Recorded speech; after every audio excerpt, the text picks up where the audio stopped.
हमने क्या पहना है?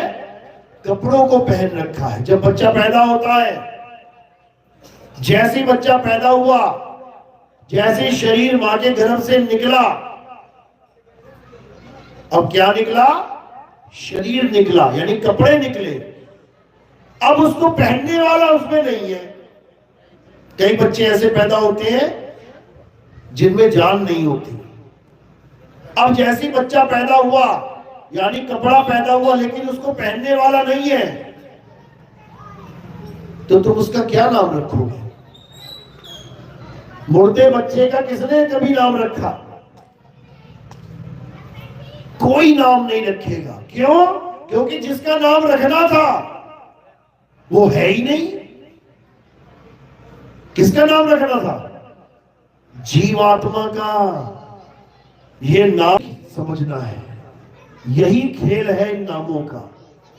अगर ये नामों का खेल समझ में आ गया तो तुम्हें समझ में आ जाएगा कि इंसान जन्म कोई नाम जपने के लिए हुआ ही नहीं है। इसका लक्ष्य कुछ और है जो हमें पता ही नहीं है, और हमें पता नहीं है इसलिए हम उस लक्ष्य को पूरा नहीं कर पा रहे। और जब लक्ष्य पूरा नहीं कर पा रहे और बुलावा आ जाता है मृत्यु का, तो हम डर जाते हैं। जैसे किसी बच्चे को 2 साल के लिए विदेश भेजा गया, पिताजी ने भेजा कर्जा उठा के, 10 लाख रुपया कर्जा उठाया, बच्चे को विदेश भेज दिया, जा बेटा पढ़ के आ, डिग्री लेके आ, उसके बाद कमाई कर और सारा कर्जा उतार। बच्चा जैसे ही विदेश पहुंचा, पहुंचते ही ऐसी हवा लगी विदेश की कि वो सारी बातें भूल गया कि वो यहां करने क्या आया था। अब वो वहां पे नाचने गाने में, नशे करने में, घूमने फिरने में 2 साल बिता लिए। अब जब वापसी का टाइम आया, अब डर रहा है कि मैं क्या करने आया था, वो मैं कुछ कर ही नहीं पाया। अब वापसी हो रही है, घर पे पिताजी बहुत डांटेंगे क्योंकि 10 लाख का कर्जा है, कैसे उतरेगा? ना कोई डिग्री, ना कोई पढ़ाई। अब जैसे वो डर रहा है, ऐसे ही हम भी डरते हैं। जब मृत्यु आती है तो क्या होता है? पापा बचा लो, मैं मरना नहीं चाहता, हे भगवान मुझे बचा लो, हे डॉक्टर साहब मुझे बचा लो। सब यही बोलते हैं, जबकि सबको पता है कि जो भी इस दुनिया में आया है, जो भी इस दुनिया में पैदा हुआ है, क्यों पैदा हुआ है? मरने के लिए। तुम्हारे घर में छोटा सा बच्चा पैदा हुआ, क्यों हुआ पता है? मरने के लिए। और तुम्हें लग रहा है बहुत बड़ी खुशियां आ गई है मेरे घर में। अरे वो मरने के लिए पैदा हुआ है, एक पल का भरोसा नहीं कि वो कब मर जाए, कब घर से बाहर जाए, पता लगे एक्सीडेंट हो गया, कभी छत से गिर गया, पानी में डूब गया, आग से जल गया। एक पल का भरोसा नहीं है। क्यों? क्योंकि मृत्यु आनी ही आनी है। अब जो चीज आनी ही है उससे तुम बचोगे कैसे? क्यों तुम डॉक्टर को कह रहे हो, डॉक्टर साहब मुझे बचा लो, मेरी किडनियां फेल होगी, डॉक्टर साहब मैं मर जाऊंगा क्या? हाँ बेटा तू मर जाएगा। अब लगा डरने, अब लगा रोने। अरे डॉक्टर खुद मरेगा। जो तुम्हें बता रहा है कि तू मर जाएगा, वो खुद मरेगा एक दिन। क्योंकि सबने मरना है, सबने मरना है। तो क्या करें? क्या कर सकते हैं हम लोग? आज जो आप सत्संग सुन रहे हो, अभी 10 दिन के अंदर देखना कि कितने लोग मरेंगे। अभी महीने के अंदर देखना तुम्हें खबर आ जाएगी, अरे उनका चाचा निकल गया, दादा निकल गया, मामा निकल गया। तुम ही लोग जाओगे उनको जलाने के लिए उठा उठा के। लेकिन याद रखना तुम्हारा भी नंबर आएगा, तुम्हारा भी नंबर आएगा। तो क्या करना है? मृत्यु की तैयारी करनी है, क्योंकि नंबर तो आएगा, मरना तो पड़ेगा। तो क्या करें? मरने की तैयारी करनी है। जैसे एक स्कूल में 100 बच्चे हैं, पढ़ाई कर रहे हैं, अब एग्जाम तो आएगा और सबका आएगा। तो क्या करना है? पेपर की तैयारी करनी है। अब जो तैयारी नहीं कर रहा है 101% उसकी हालत खराब होने वाली है। वो डरेगा भी, रोएगा भी, परेशान भी होगा, लेकिन जिसने तैयारी कर ली ना, वो ना डरता, वो ना परेशान होता, वो तो तैयार खड़ा है कि आ पेपर आ तो सही तू, जो मैंने तैयारी करी है मैं सब लिख डालूंगा, कोई फेल नहीं कर सकता उसे। बस इसी प्रकार हमें ये इंसानी जन्म इसलिए मिला है ताकि हम उस पेपर की तैयारी कर सकें। और वो तैयारी क्या है? राम राम राम राम राम नहीं है, अल्लाहू अल्लाहू नहीं है, वाहिगुरु वाहिगुरु वाहिगुरु नहीं है, गॉड गॉड नहीं है। क्या है वो तैयारी बिल्कुल अलग चीज है। वो तैयारी बिल्कुल अलग चीज है। और वो क्या है? वो है अपने आप को जानना कि तुम हो क्या, तुम कौन हो। जो जन्मों जन्मों से सांप बिच्छू मछली मगरमच्छ बनता रहा और आज कुछ समय के लिए इंसान बन के बैठा हुआ है, थोड़े दिनों के बाद वो भी बदल जाएगा, फिर कुत्ता बिल्ली बन के आ जाएगा। तो आखिर तुम हो कौन जो हर प्रकार के शरीर को धारण कर रहे हो? जो धारण कर रहा है वो है कौन? जो अपने आप को अभी आदमी और औरत मान के बैठा है वो है कौन? कितने आदमी बैठे? आदमी आदमी हाथ खड़ा करो जरा। हाँ, आदमी आदमी करना, ये आदमी है। औरतें खड़ा करो जरा हाथ, ये औरतें हैं। अब समझ लो अच्छे से, ये जो तुम्हें दिख रहा है ना कि ये आदमी है और ये औरतें हैं, असल में ये आदमी और औरत नहीं है। कौन है ये 5 तत्व का शरीर है जो तुम्हें आदमी करके दिखाई दे रहा है। कितने तत्व मिले हैं इसमें? 5 तत्व। कौन कौन से? आकाश, वायु, अग्नि, धरती, जल। ये 5 तत्व तुम्हें सामने दिख जाएंगे। इनको तुम आदमी नहीं कहोगे, इनको तुम औरत नहीं कहोगे। आकाश आदमी है कि औरत? हवा आदमी है या औरत?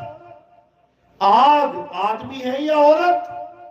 धरती आदमी है या औरत? पानी आदमी है या औरत? बता नहीं सकते तुम, बता नहीं सकते, क्योंकि उसमें कोई लिंग भेद है ही नहीं।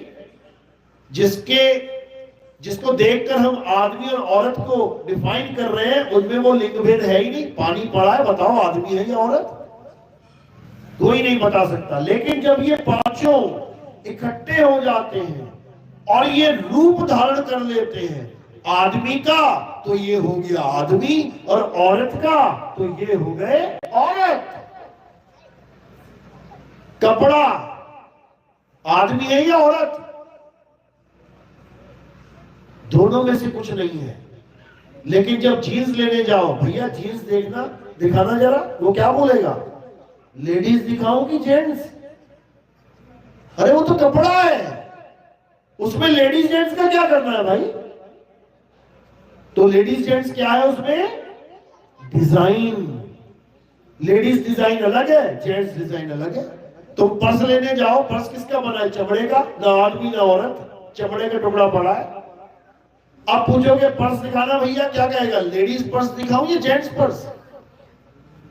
कैसे पता लगा? केवल डिजाइन से। प्लास्टिक ना आदमी है ना औरत है। अभी प्लास्टिक का चश्मा लेने जाओ, भैया चश्मा दिखाना, लेडीज चश्मा दिखाऊं या जेंट्स? किससे पता लगा? डिजाइन से। इसी प्रकार ये आदमी का शरीर भी 5 तत्व का है, औरत का शरीर भी 5 तत्व का है। दोनों में फर्क ही कोई नहीं है। लेकिन फर्क किस चीज का है? डिजाइन का। आदमी का जो डिजाइन है उसको देख के हमें लगता है ये तो आदमी है, और जो औरत का डिजाइन है उसको देख के लगता है ये तो औरत है। लेकिन जब इसका तुम पोस्टमार्टम कर डालोगे, यानी इनके पांचों तत्व में विलीन हो जाएंगे, हवा हवा में, पानी पानी में, अग्नि अग्नि में, धरती धरती में, आकाश आकाश में। अब बताओ वो आदमी है कि औरत? यानी ना वो आदमी था ना वो औरत था, वो 5 तत्व थे लेकिन अलग से डिजाइन लेके बैठे थे, इसलिए लग रहा था कि आदमी है औरत है। जैसे मिट्टी का तुमने एक घड़ा बना दिया और एक सुराही बना दी। अब ये तुम देख रहे हो डिजाइन की वजह से कि ये घड़ा है और ये सुराही है, जबकि दोनों मिट्टी है। उसको अभी चूरा चूरा कर दो, आपस में मिला दो, ना कोई घड़ा ना कोई सुराही। इसी प्रकार इस दुनिया में जितनी भी योनियां दिख रही हैं, जितने भी तुम्हें जीव जंतु दिख रहे हैं, ये किससे बने हैं? 5 तत्वों से। वही 5 तत्व डिजाइन बदल बदल के तुम्हें पहनाए जा रहे हैं। कभी तुम्हें बिच्छू का शरीर दे दिया जाता है तो तुम बिच्छू समझने लग जाते हो अपने आप को। कभी तुम्हें कुत्ते का शरीर मिल गया, तुम अपने आप को कुत्ता समझने लग जाते हो, बिल्ली के पीछे भागते हो। कभी तुम्हें बिल्ली का शरीर मिल गया, तुम अपने आप को बिल्ली समझने लग जाते हो, चूहे के पीछे भागते हो। ऐसे ही तुम बार बार नाना प्रकार के शरीरों को धारण करके अपने आप को वही मानने लग जाते हो, जैसे आज अपने आप को आदमी और औरत मान के बैठे। लेकिन असल ज्ञान ये है कि ना तो तुम आदमी हो ना तुम औरत हो। आदमी और औरत तो कपड़े हैं जो इस आत्मा ने पहन रखे हैं। इस जीवात्मा ने क्या पहना है? कपड़ों को पहन रखा है। जब बच्चा पैदा होता है, जैसे बच्चा पैदा हुआ, जैसे शरीर मां के गर्भ से निकला, अब क्या निकला? शरीर निकला, यानी कपड़े निकले।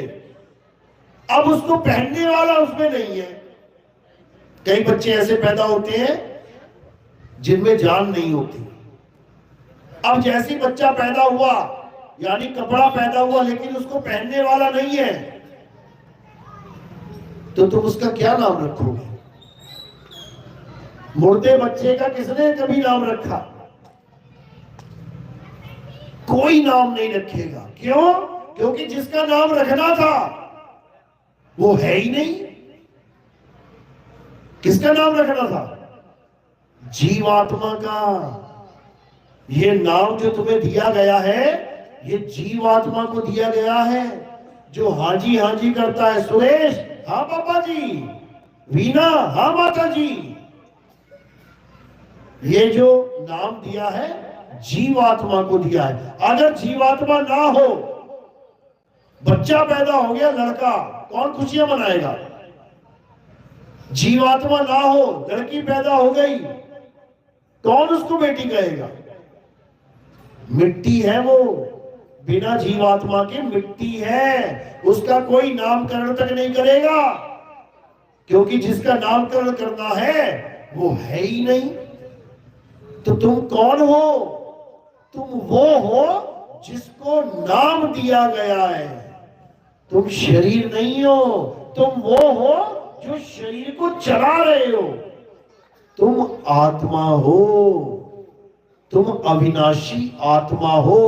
जैसे तुमने नाना प्रकार की योनियों में बाकी शरीरों को चलाया, आज इस शरीर को चला रहे हो, आज ये शरीर चला रहे हो, और अपने आप को मान बैठे हो मैं औरत हूं। जो आदमी का शरीर चला रहा है वो सोच रहा है मैं आदमी हूं, जबकि अंत समय आएगा आदमी के शरीर को छोड़ेगा, औरत जो बना बैठा है वो औरत के शरीर को छोड़ देगा। दोनों की आत्मा निकल आएगी बाहर, शरीर पड़ा रह जाएगा यहां और तुम आ जाओगे बाहर। तो तुम कौन थे? जो पड़े रह गए या जो बाहर आ गए? इतना समझना है केवल। यानी किसी की माता का देहांत हुआ तो क्या कहते हैं? हमारी माता हमें छोड़ के चली गई। अब कोई पूछे कि माता छोड़ के कहां गई? माता तो लेटी हुई है, जमीन पे लेटा रखी है माता, ये कहां गई? अज्ञानी के लिए माता जमीन पे लेटी है, और ज्ञानी के लिए माता छोड़ के जा चुकी है। तो जो गई है क्या तुम उसको कभी जान पाए कि वो थी क्या? क्या तुम अपनी माता को पहचान पाए जो इसको छोड़ के गई है वो थी कैसी? ये काया एक पिंजड़ा है और पिंजड़े में तोता बैठा है। तोता आत्मा है, जीवात्मा, और पिंजड़ा शरीर है। जब तोता शरीर को छोड़ के चला जाता है तो पिंजड़ा पड़ा रह जाता है। हम आज तक किससे बातें कर रहे हैं? तोते से। लेकिन जब तोता बोलता है तो ये पिंजड़ा हिलता है। देखो होठ हिल रहे हैं, तो हमें लगता है कि पिंजड़ा बोल रहा है, माता बोल रही है, पिताजी बोल रहे हैं, जबकि बोल कौन रहा है? जीवात्मा बोल रही है। तो जब ये तोता उड़ जाता है, पिंजड़ा पड़ा रह जाता है, तब हम क्या करते हैं? हम पिंजड़े को उठा लेते हैं। तोता उड़ चुका है सुबह 6 बजे और पिंजड़ा उठाया हमने दोपहर 12 बजे। अब जाके क्या किया? पिंजड़े का संस्कार कर दिया। करना किसका था? कहते ना पिताजी का संस्कार करना है।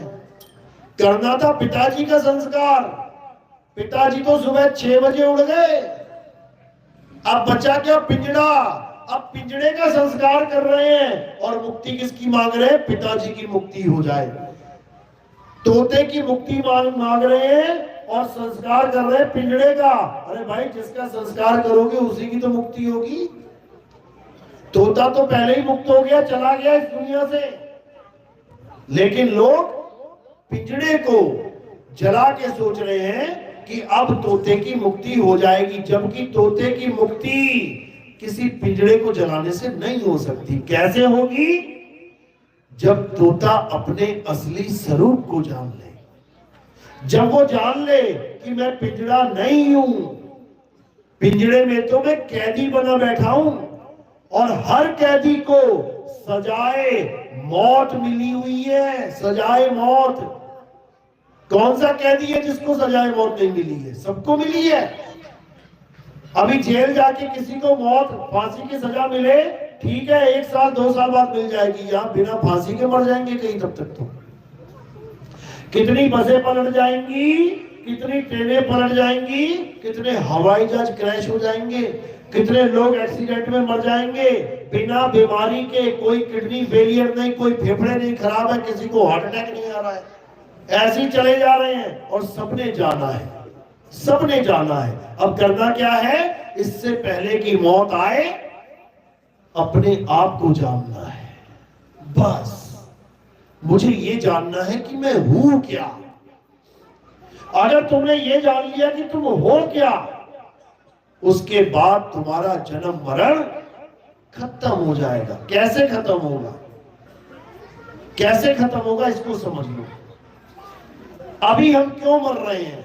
हम फोटो पे लिखते हैं पिताजी एक्सपायर हो गए तो उनकी डेट ऑफ बर्थ लिख देते हैं और उनकी एक्सपायरी डेट लिख देते हैं। इतने साल से लेके इतने साल तक पिताजी जीवित रहे। लेकिन ये डेट ऑफ बर्थ है किसकी? ये एक्सपायरी डेट है किसकी? पिताजी ने जब शरीर छोड़ा तो पिताजी के कार्ड पे क्या लिखवाया था कि पिताजी का स्वर्गवास हो गया। स्वर्गवास का मतलब क्या होता है? यानी अब पिताजी स्वर्ग में वास करने के लिए चले गए। पिताजी इस शरीर में रहते थे और इस शरीर को छोड़ के अब स्वर्ग में रहने चले गए। तो पिताजी तो गए हैं, मरा कौन? अगर पिताजी मर जाते तो स्वर्ग में वास कौन करेगा? तुम्हारे पिताजी अलवर छोड़ के मुंबई चले गए, अमेरिका चले गए। अरे गए हैं, मरे थोड़ी नहीं, मरे थोड़ी नहीं। अभी कुछ किलोमीटर दूर गए हैं, फिर कुछ लोक दूर गए हैं।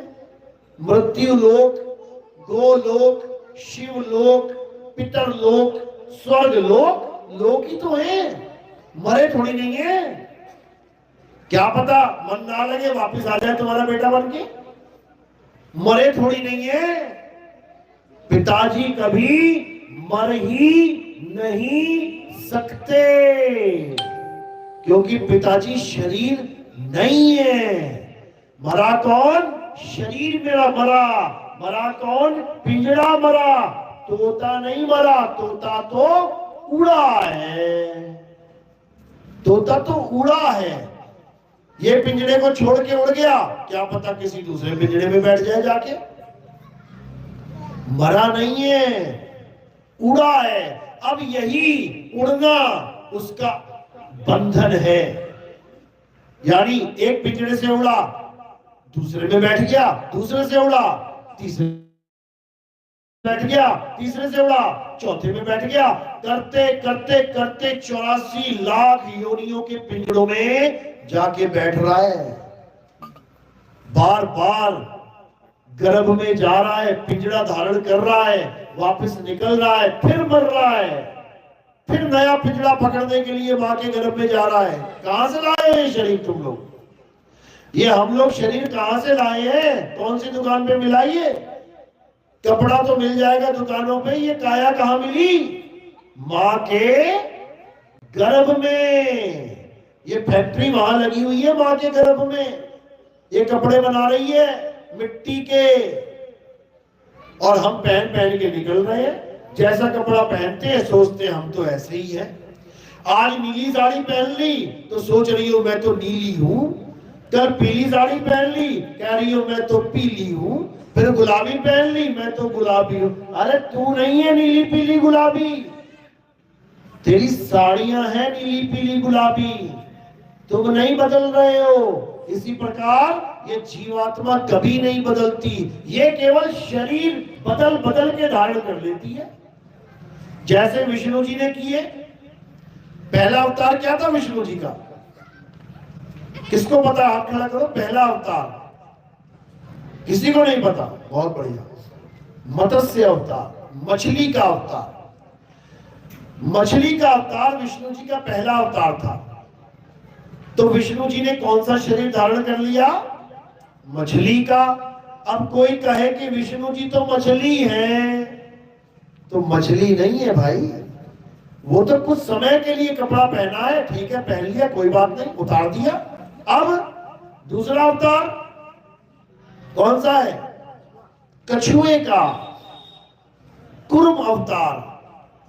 जब देवता और दानव समुद्र मंथन करने लगे तो उस पेड़, उस पहाड़ को कहां रखा जाए, तो उन्होंने कछुए का अवतार धारण कर लिया। लो भैया मेरी पीठ पे रख लो। तो वो पहाड़ कहां रखा गया?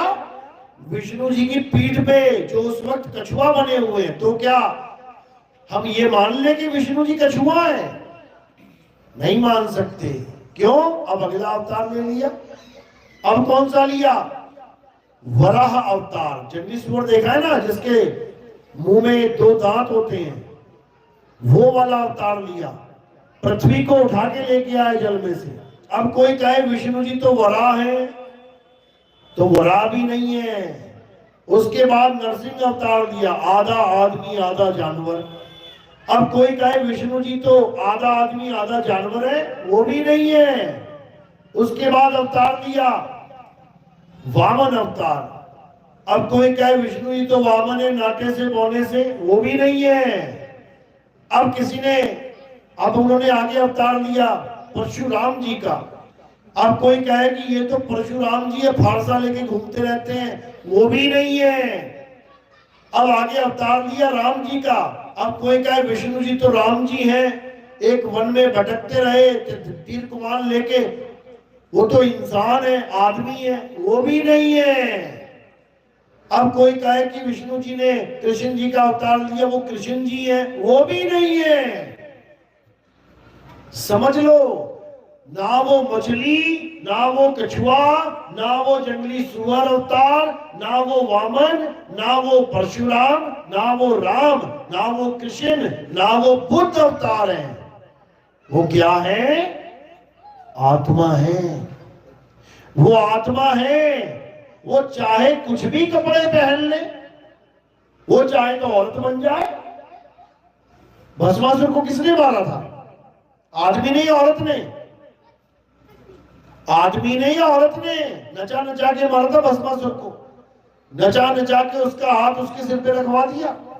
वरदान मिला था उसको कि जिसके सिर पे हाथ रख देगा भस्म हो जाएगा। जिसने वरदान दिया उसी को दौड़ा लिया आगे आगे। बोले शंकर को, शंकर जी ने वरदान दिया, कहते तेरे ही ऊपर हाथ रखूंगा, तेरी पार्वती का अपहरण करूंगा। शंकर जी भागे भागे घूमे आगे, विष्णु जी को पुकारा बचाओ। अब विष्णु जी की भी इतनी ताकत नहीं कि वो आदमी बन के आ जाए, अपने रूप में आ जाए। क्यों? पहले अकेले शंकर जी भाग रहे थे, फिर दोनों भागते। क्यों? उसने तो हाथ ही रखना है बस। अब उन्होंने क्या किया? आदमी अवतार नहीं लिया, आदमी के रूप में नहीं आए। किसके रूप में आए? औरत के रूप में आए। अब लगे डांस करने, जैसा वो नाचे वैसा ही वो राक्षस नाचे। नाचते नाचते हाथ सिर पे अपने रख लिया, तो उसने नाचते नाचते अपना हाथ अपने सिर पे रख लिया, हो गया भस्म। अब कोई कहे नहीं वो तो एक औरत थी, विष्णु जी नहीं थे। तो भैया ना वो औरत है, ना वो आदमी है, ना वो मछली है, ना वो कछुआ है, वो शरीर नहीं है। वो कौन है? आत्मा है। बस वही तुम्हारा रूप है। तुम भी कोई शरीर नहीं हो। तुम सोचो मैं आज आदमी बने बैठा हूं, मैं आदमी हूं। अरे कुछ दिनों के लिए आदमी है, उसके बाद पता नहीं तुझे क्या बनना पड़ जाएगा। कौन सी गली में, किस कुतिया के गर्भ में, किस बिल्ली के गर्भ में, कौन से घर में, किस चूहे के गर्भ में, चुहिया के गर्भ में आना पड़ेगा। देखो बच्चे घर में छोटे छोटे दिखाई दे जाते हैं, फिर तुम्हारा ये आदमी होने का भ्रम भी टूट जाएगा। ये कुछ समय के लिए, कुछ सालों के लिए तुम्हें इंसान जन्म मिला है, और वो भी कुछ करने के लिए मिला है। क्या करने के लिए मिला है? अपने आत्म स्वरूप को जानने के लिए मिला है। हे अर्जुन, ये जितना भी संसार तुम्हें दिखाई दे रहा है, ये जितने भी लोग तुम्हें दिखाई दे रहे हैं, ये वैसे नहीं है जैसे ये दिखाई दे रहे हैं। तुम केवल इनके शरीरों को देख पा रहे हो। इनके शरीर तो मरेंगे, लेकिन ये सब अमर हैं। आप सब अमर हो, आप कभी मर नहीं सकते। केवल अज्ञानता में शरीर छोड़ रहे हो, इसलिए वापस दोबारा जन्म हो जाता है। बस इतना सा खेल है। पहली बात ये समझ लो कि आप अमर हो, आपको कोई मार नहीं सकता माई का लाल, क्योंकि आप आत्मा हो। गाते भी हो, ईश्वर अंश जीव अविनाशी। तो तुम जीव अविनाशी तो हो, जिसका कभी विनाश नहीं हो सकता। लेकिन दुख की बात यह है कि ये अविनाशी जीव अपने आप को जान ही नहीं पा रहा कि मैं कौन हूं और किसके पीछे पड़ा है। पत्थरों को भगवान मान के बैठ गया है, पत्थरों की पूजा में लग गया है। जो पत्थर डोले ना बोले, जो पत्थर खाए ना पिए, उसको भगवान मान बैठा है, जबकि वो खुद अविनाशी है। इतना बुरा हाल हो चुका है, इतनी अज्ञानता फैल चुकी है। पत्थर को भगवान मान लिया और खुद पुजारी बन बैठा, पूजा करने वाला बन बैठा। और भगवान किसको मान लिया? पत्थर को। अब दोनों में भिन्नता देखो क्या है। पुजारी रोज नहा सकता है, लेकिन जिसको भगवान मान के बैठा है, वो भगवान रोज छोड़ो एक बार भी अपने आप से नहीं नहा सकता। रख देना बाल्टी भगवान के आगे। जिस भगवान की तुम पूजा करते हो उसके आगे बाल्टी रख देना, कहना भगवान जी 1 घंटे बाद आऊंगा, नहा धो के तैयार रहना। 1 घंटा छोड़ो, 1 दिन बाद भी जाओगे ना, बाल्टी वहीं पड़ी होगी। तो पुजारी तो नहा रहा है, और जिसको भगवान मान रहा है वो नहा भी नहीं पा रहा है। अब भोग लगवा देते हैं, थाली रख देना भगवान के आगे। भगवान जी ये 4 लड्डू पड़े, खत्म कर देना, 1 घंटे बाद आ रहा हूं मैं। जब 1 घंटे बाद आओगे तो क्या दिखेगा कि 4 के 4 लड्डू वहां पड़े हैं। तो पुजारी तो भोग लगा सकता है, खुद से खा सकता है, 4 छोड़ो 8 खा जाए, लेकिन जिसको भगवान मान लिया वो 1 भी नहीं खा पा रहा है। समझो, अब कोई आ रहा है पुजारी से बात कर रहा है तो पुजारी बढ़िया बातें कर रहा है, और पुजारी जी क्या हाल है, बहुत बढ़िया, ठीक है भैया। अब यही बात भगवान जी से पूछी, भगवान जी क्या हाल चाल है, भगवान जी अरे बोलो भाई क्या हाल चाल है भगवान जी। पुजारी बोल के बता रहा है, भगवान कुछ बोल ही नहीं पा रहा है, तो बड़ा कौन है भाई, बड़ा कौन है, समझो क्यों नहीं बोल पा रहा है भगवान होके, और क्यों बोल पा रहा है भगवान का पुजारी होके। पुजारी छोटा होता है, भगवान बड़ा होता है। जो काम पुजारी कर सकता है, एक भी काम भगवान नहीं कर पाया। पुजारी को किसी ने धक्का दिया, पुजारी एकदम उठ के खड़ा हो गया। किसी ने गलती से भगवान को धक्का दिया, मूर्ति टेढ़ी हो गई। कितनी देर में खड़ी हो जाएगी, 1 सेकंड में, 1 घंटे में, 1 दिन में, 1 हफ्ते में, 1 साल में, 1 युग में, सारे युग बीत जाएंगे तब भी नहीं खड़ी हो पाएगी।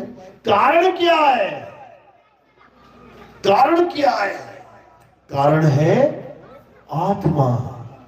पुजारी में आत्मा है और भगवान में, पत्थर में आत्मा नहीं है। इसीलिए तो प्राण प्रतिष्ठा करवाते हैं जाके, प्राण फूंक रहे हैं। अच्छा प्राण फूंक दिया, इसका मतलब कुछ बढ़िया चीज चली गई होगी अंदर। जैसे एक मुर्दा है और एक मुर्दा नहीं है, तो दोनों में फर्क समझ में आ रहा है ना। एक बैठा है और एक लेटा है, जो बैठा है वो जिंदा है, जो लेटा है वो मुर्दा है।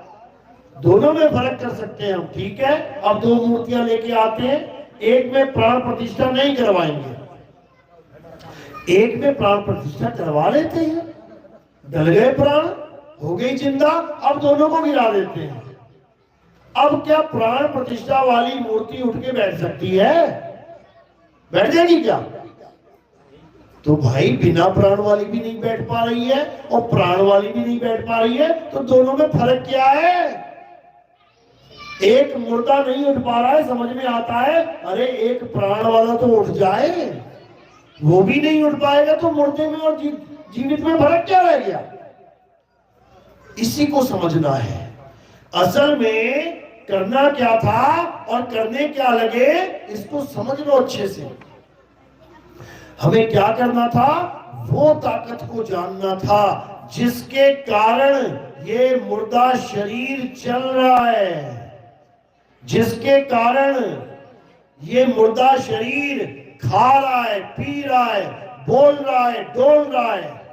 उस ताकत को जानना ही आध्यात्मिक ज्ञान होता है। अध्यात्म, अध्यात्म यानी अध्याय प्लस आत्म, यानी अध्याय मतलब लेसन, पढ़ाई, पाठ, किसका? आत्म का, आत्मा का पाठ। हमें आत्मा का पाठ पढ़ना था, लेकिन हम गलती से पत्थरों का पाठ पढ़ने लग गए। समझ लो, गीता खोलो, गीता में अर्जुन को कितना सुंदर संदेश दिया। कृष्ण जी ने क्या बोला, हे अर्जुन, अगर इस दुनिया में कोई पूजनीय है, अगर इस संसार को अस्तित्व में किसी ने लाया है, अगर इस संसार में कुछ भी हिल डुल रहा है, तो वो किसकी वजह से? आत्मा की वजह से। अर्जुन कहता है ये आत्मा क्या होती है कृष्ण जी, ये आत्मा क्या है, किसने पैदा किया इस आत्मा को, ये आत्मा कितने साल जीवित रहती है? तो कृष्ण जी क्या कह रहे हैं, हे अर्जुन, इस आत्मा का ना तो कभी जन्म होता है, ना ही इस आत्मा की कभी मृत्यु होती है। इस आत्मा को कोई शस्त्र काट नहीं सकता, इस आत्मा को कोई अग्नि जला नहीं सकती, इस आत्मा को कोई वायु सुखा नहीं सकती, इस आत्मा को कोई जल भिगो नहीं सकता। समझ लो, इतनी पावरफुल चीज है ये आत्मा, इतनी पावरफुल चीज है। आत्मा का नाम तो सुना है ना पहले, आत्मा किस किस ने सुना? हाथ खड़े करो जरा। अपने पूरे जीवन में जिसने एक बार भी आत्मा का नाम सुना हो, हाथ खड़ा करो। नहीं करोगे तब भी सुना है, मुझे पता है, सबको पता है आत्मा कुछ होती है, बहुत अच्छी बात है। अपनी अपनी आत्मा लेके आए हो आप साथ में, किसी की घर तो नहीं छूट गई?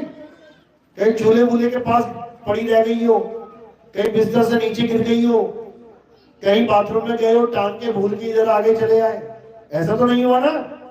सबकी आत्मा सबके पास है। एक बार हाथ लगा के चेक करो जरा। अरे भाई मोबाइल तो बोलो ना, मोबाइल चेक कर लो है कि नहीं। हाँ हाँ बाबा जी है। तो आत्मा भी तो लेके आए हो घर से, एक बार चेक कर लो रास्ते में गिर तो नहीं गई कहीं। अगर गिर जाती ना तो क्या होता? तो तुम भी वहीं गिर जाते, यहां ना पहुंच पाते। आत्मा ने अगर रास्ते में शरीर छोड़ दिया तो वहीं ढेरी हो जाएगा काम, यहां तक एक कदम नहीं चल पाओगे।